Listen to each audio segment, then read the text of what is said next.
The summer I turned 17, I found my cousin Isabel kissing Preston Croft in our family's rose garden in Greenwich.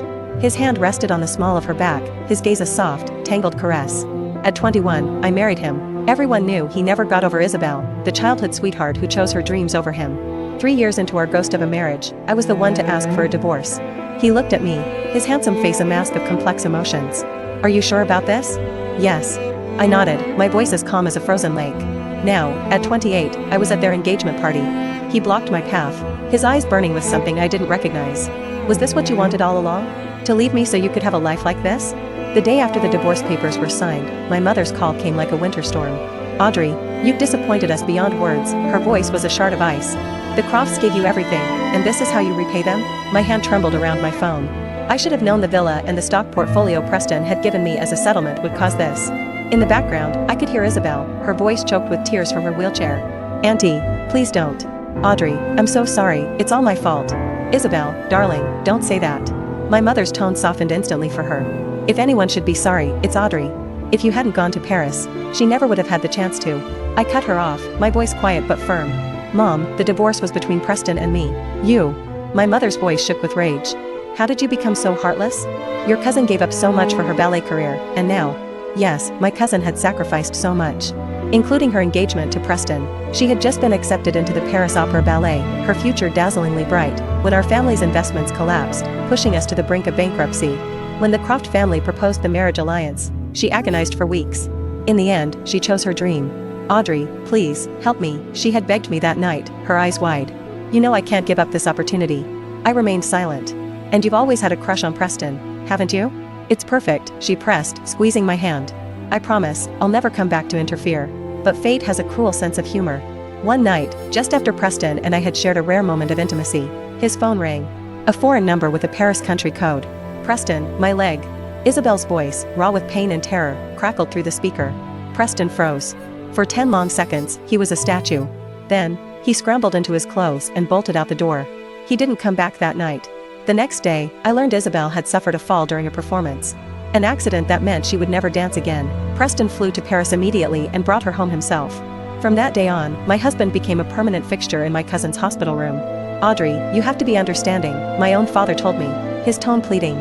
"She has nothing left. Preston is the only comfort she has." I stared out the window. The rain was pouring, just like it had been that other day. The day Preston was supposed to pick me up from work but left me waiting in a downpour for 3 hours. I came home with a raging fever, forcing him to leave Isabel's side to take care of me. My mother had stormed into my sick room.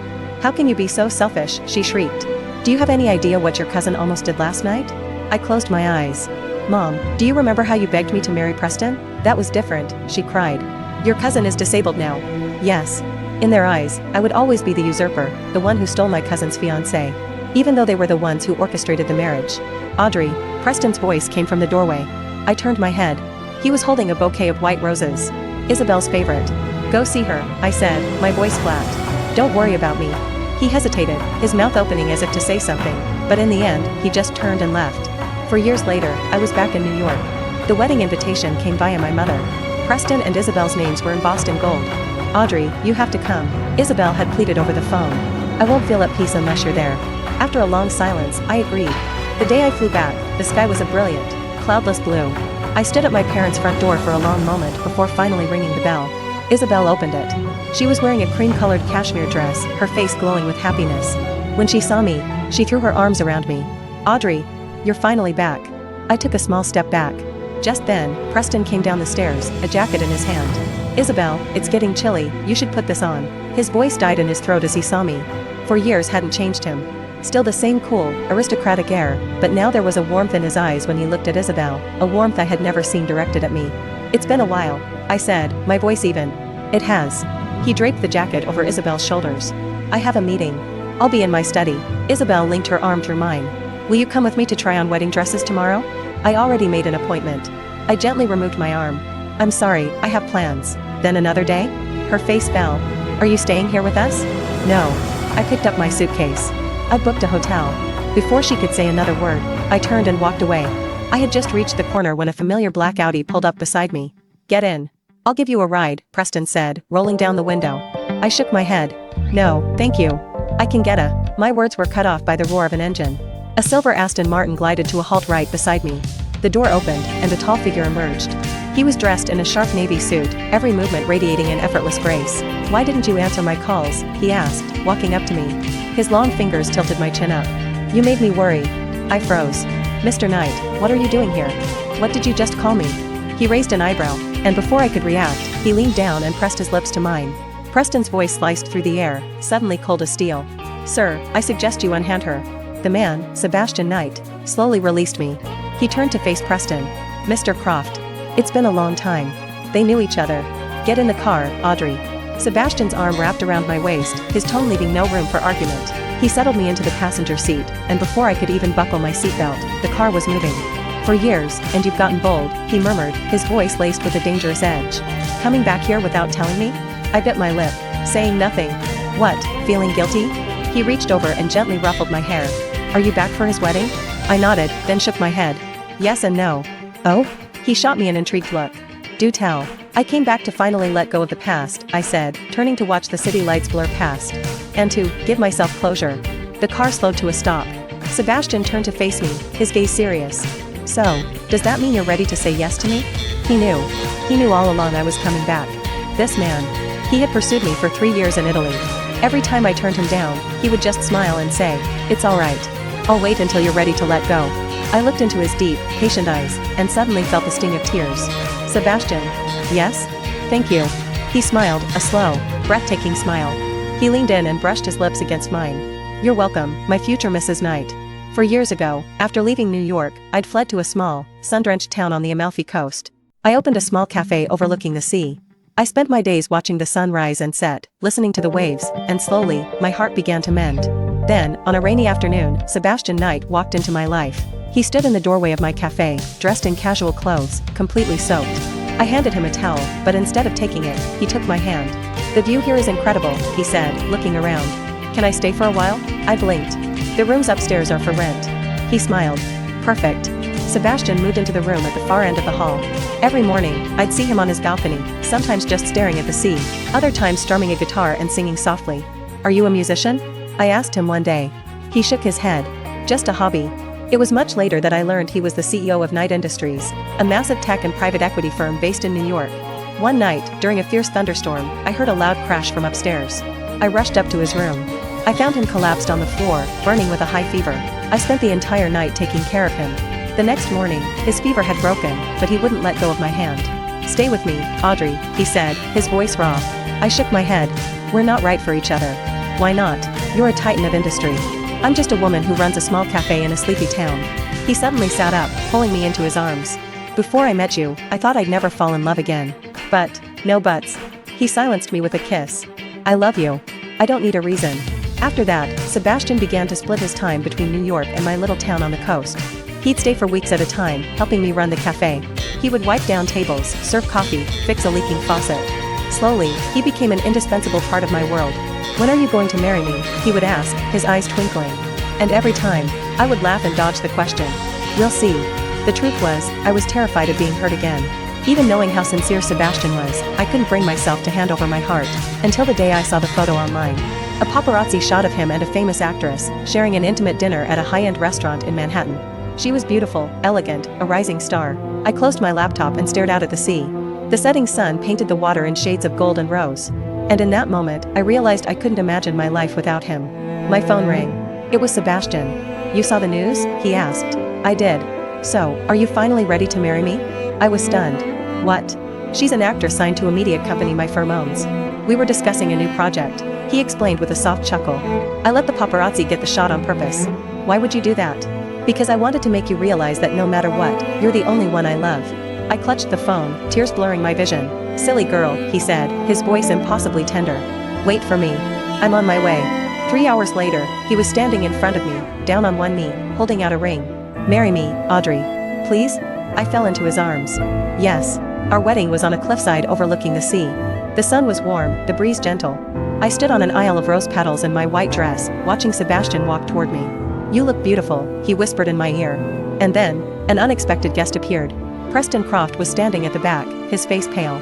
I froze. Sebastian just gave him a cool glance and squeezed my hand. "Don't worry. I'm here." Halfway through the ceremony, Preston stood up. "I object." A gasp rippled through the guests. Sebastian's eyes turned to ice. As he started to move, I stopped him. Let me. I walked over to Preston. Why are you doing this? Because I regret it, he said, his voice breaking. I know I was wrong, Audrey, but what? But I love you. I really do, his voice was thick with unshed tears. For 4 years, every single day, I've regretted letting you go. I shook my head. Preston, it's over. Let it go. I'm happy now. Truly. But, there are no buts. Sebastian was suddenly there, shielding me. She is my fiancée, and in a few moments, she will be my wife. Preston. It's time for you to leave. Preston looked from me to Sebastian, a bitter, broken smile twisting his lips. He turned and walked away. The wedding continued. As we exchanged rings, I saw tears shimmering in Sebastian's eyes. What's wrong? I whispered. Nothing. He pulled me into his arms. I'm just overwhelmed with happiness. At the reception that night, Sebastian drank more than he should have. Back in our suite, he pinned me against the wall, his eyes blazing with a heat that made my skin tingle. Wife, he growled, his voice a low, intoxicating rumble. I've waited so long for this day. My face flushed. You're drunk. I've never been more sober in my life, he murmured, his lips finding mine. So sober that all I can think about is making you a part of me. The next morning, I woke up aching in the most delicious way. Sebastian was already up, sitting on the balcony, watching the sea. You're awake? He turned and smiled at me. Want to go for a walk on the beach? I nodded. We walked hand in hand along the shore, our footprints washed away by the tide again and again.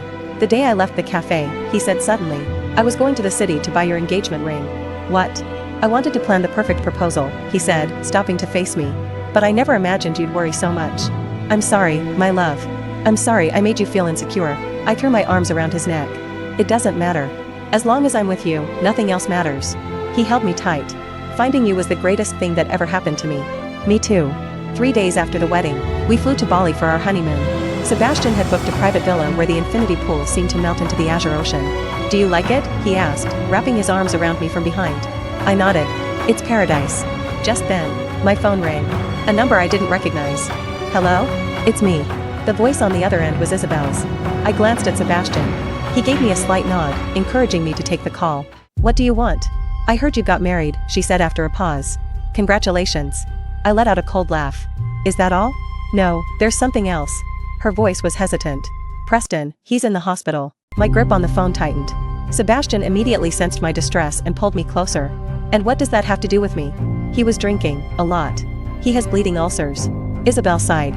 He keeps calling out your name. I closed my eyes. Isabel, you need to understand. We are over. But.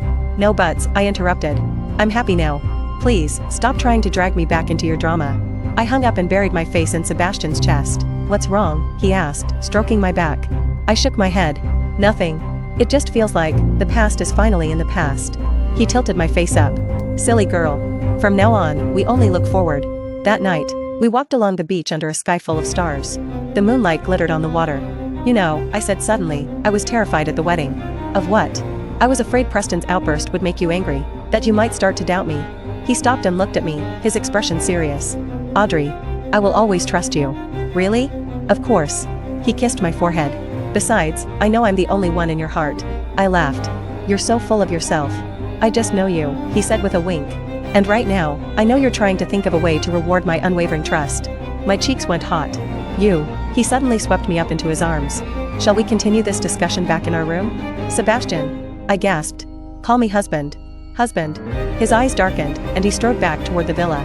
Our 10-day honeymoon was a dream. On our last day, we sat on the beach, watching the sunset paint the sky. Wife. When we get back, let's have a baby. I turned to look at him. So soon? Of course, he grinned, looking like an excited boy. I want a little princess, who's just as beautiful as you. I leaned against his shoulder. And what if it's a prince? Then we'll have another, and another, until we get our princess. I swatted his arm playfully. You wish. He caught my hand. Boy or girl, as long as the child is ours, I will love them with all my heart. A warmth spread through my chest.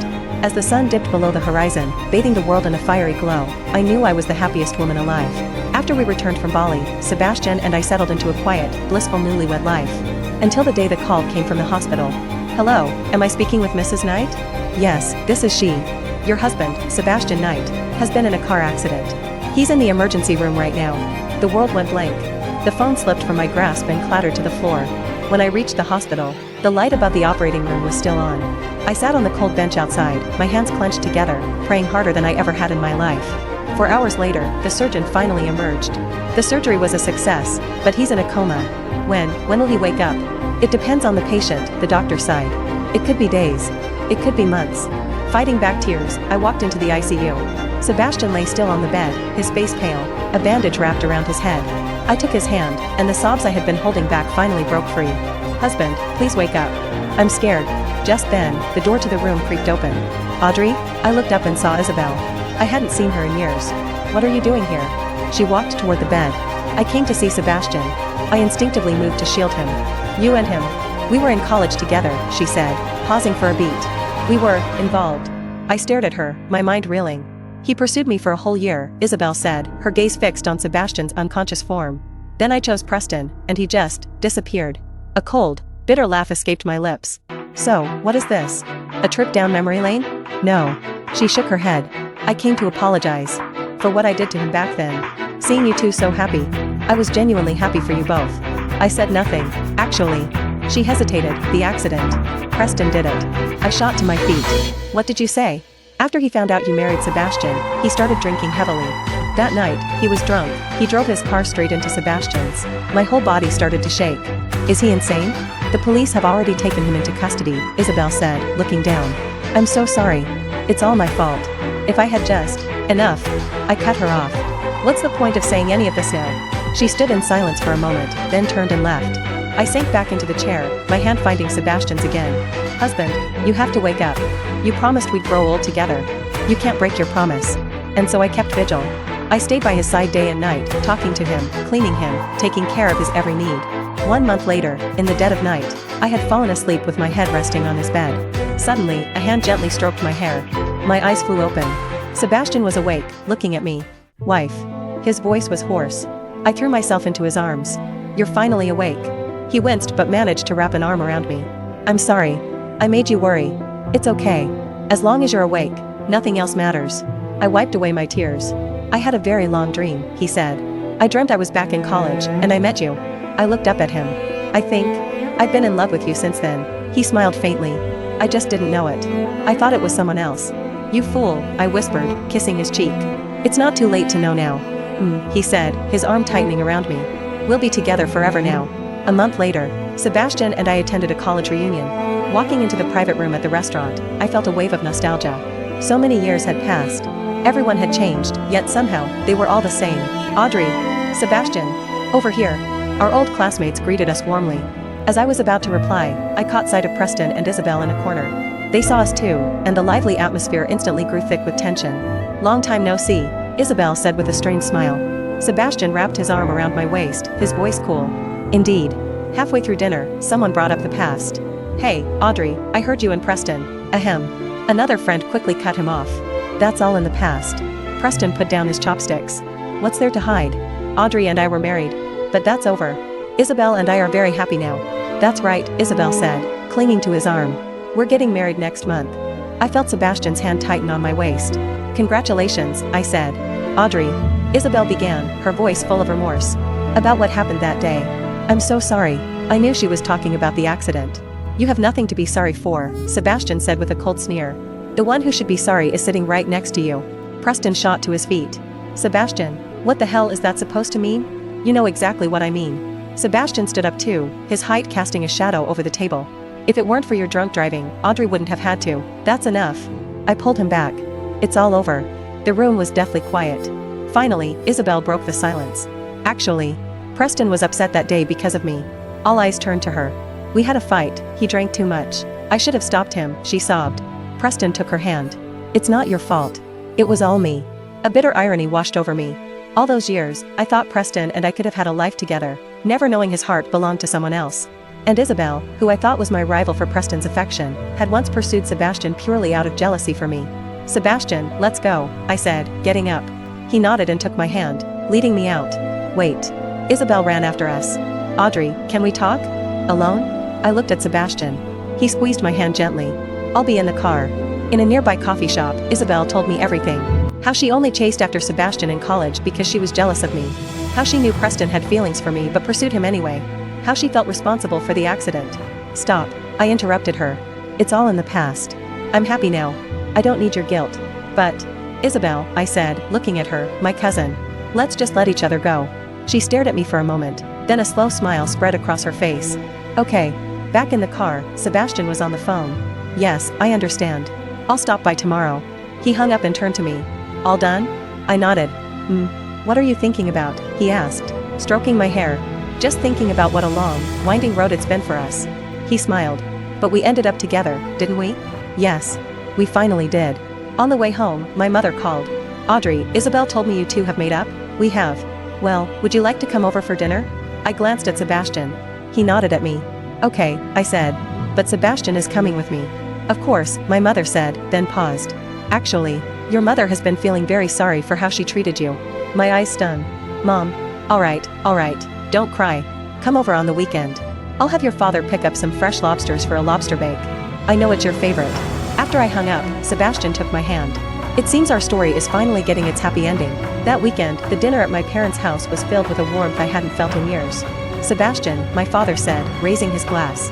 We misjudged you in the past. This is my apology. There's no need, sir, Sebastian said with a smile. All I want is to take good care of Audrey. After dinner, my mother suddenly suggested, why don't you two move back in? This old house is too big for just your father and me. I looked at Sebastian, and he nodded. We'd love that. Later, as my mom and I were cleaning up in the kitchen, I said, Mom, I'm sorry for leaving without a word back then. She wiped a tear from her eye. Silly child, it's your mother who should be sorry. If we hadn't been so biased. It's all in the past. I hugged her. From the living room, I could hear the sound of my father and Sebastian laughing together. In that moment, I felt a profound sense of peace. On the way home that night, Sebastian said, by the way, my company is opening a new branch in London. Oh? I was thinking we could go live there for a while, he said. A second honeymoon. I smiled. I'd love that. But before we go. He grinned mischievously, I have a surprise for you. He pulled up in front of a beautiful house. What's this? Our new home, he said. You always wanted a house with a garden. I stared at the house in astonishment. When did you? I bought it a while ago. It's just been getting renovated. He took my hand and led me inside. Do you like it? I looked around at the simple, warm decor, the spacious living room, and the floor-to-ceiling windows that looked out onto a lush, green garden. I love it. I threw my arms around him. Then from now on, this is our home. He kissed my forehead. The next day, we moved in. While unpacking, I found an old photo album. Inside were my wedding photos with Preston, and some old pictures of me with Isabel. Want me to throw it out? Sebastian asked. I shook my head. Let's keep it. It's part of our story too. He smiled and placed the album in the very back of a storage closet. Then let's leave it in the past, where it belongs. A month later, we were preparing for our move to London. Before we left, I received an invitation to Preston and Isabel's wedding. Are you going? Sebastian asked. I thought for a moment. No. I just wished them happiness. As the plane took off, I leaned my head on Sebastian's shoulder. Sebastian. Thank you for not giving up on me. He squeezed my hand. Silly girl. I love you. I would never give up on you. Our life in London was even better than I could have imagined. Sebastian's new branch was a success, and I found a fulfilling job as a designer. One evening, I came home to find Sebastian already there, which was rare. Home so early? I asked. He smiled mysteriously. It's a special day. I had to be. Then I remembered. It was our first wedding anniversary.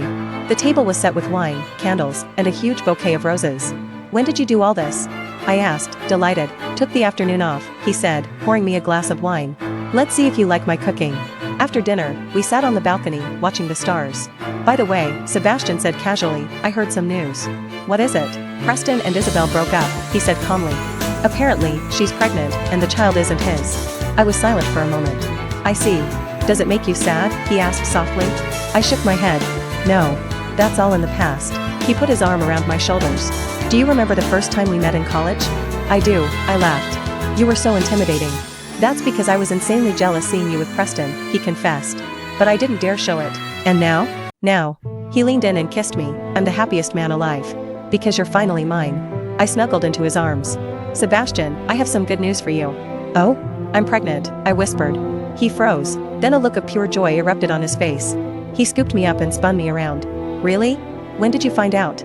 I went to the doctor today, I said, laughing.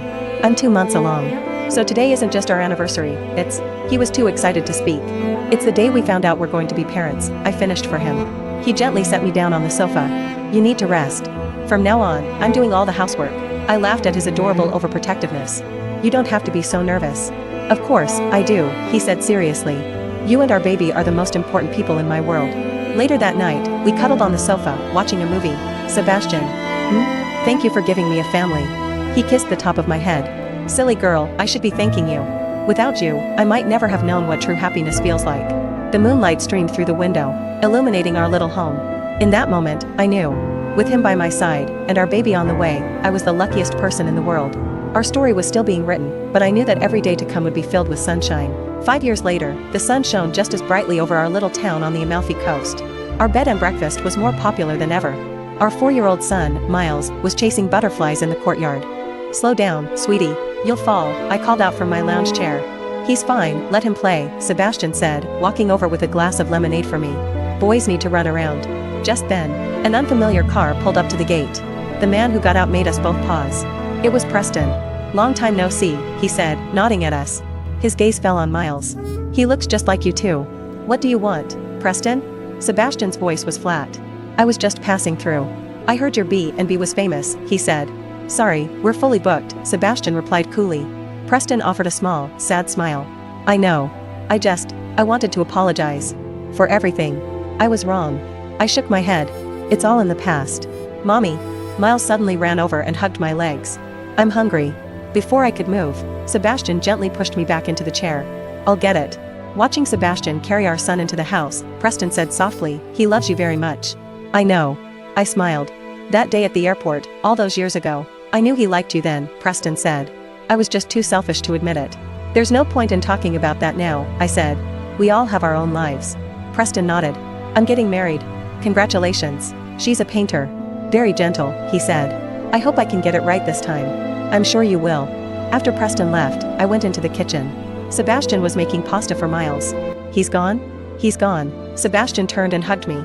You're not sad, are you? Silly, I said, kissing his cheek. Why would I be sad? I have everything I've ever wanted right here. Good, he murmured. I was afraid you might regret choosing me. Never, I whispered, leaning into his embrace. You were the best choice I ever made. That night, the three of us sat in the courtyard, watching the stars. The sea breeze was soft and salty. Daddy, Mommy, I want to run A&B when I grow up, Miles announced. Why is that? Sebastian asked. Because Mommy and Daddy fell in love in A&B, so I want to find my love here too. We both laughed. Silly boy, Sebastian said, ruffling his son's hair. Our story didn't start in A&B. When did it start? Miles asked, his eyes wide with curiosity. It started a long, long time ago. Sebastian looked at me, his eyes full of a love that had weathered every storm. It started the very first moment I ever saw your mother. I leaned my head on his shoulder, gazing at the endless stars. It had been a long journey. So many years of heartache and confusion. But our story finally had the best possible ending. Because we both understood that the most beautiful kind of love is the one you build together, day by day, through all of life's little moments. And I had finally found the one who would be by my side for all of them.